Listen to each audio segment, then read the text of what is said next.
think we've discussed quite a bit when it comes to what employers can do for employees. There's a lot of people out there, like the three of us, who'll be business owners. And I think a lot of the times, small business owners, or when you're just starting up, you're putting so much time and effort into making sure the business becomes a success that you can often do that to the detriment of your own health and mental health. Well, I think it's really interesting because a lot of us who go out there and start businesses, we do it because we want that lifestyle change. We want to be able to put ourselves into an environment where we can thrive and we can go after things that we care about. And so to then morph that into something that is damaging us, you really have to take a step back and go, hold on a second, was that part of the plan?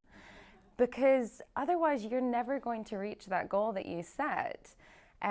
Because you've just thrown all this other stuff in the way and creating more obstacles for yourself in the meantime.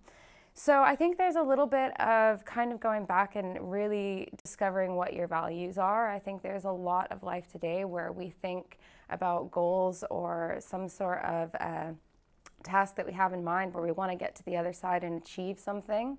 What we don't often think about is whether that outcome is valued enough to us in order to go through the pain and the stress that that actually has attached to it. But then also realizing that, you know, Rome wasn't built in a day, and we need to hold ourselves accountable to what we personally find important and what steps there are that we think we want to conquer in order to get to where we're going.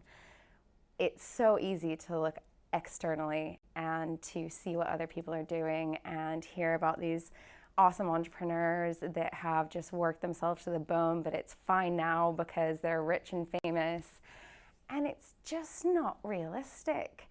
And what you don't hear is how many times during that process they probably hit crisis point and they probably felt like giving up and potentially even started the steps towards giving up before figuring out how to then reevaluate where they're going, what their purpose is, and realign themselves in the direction they're going.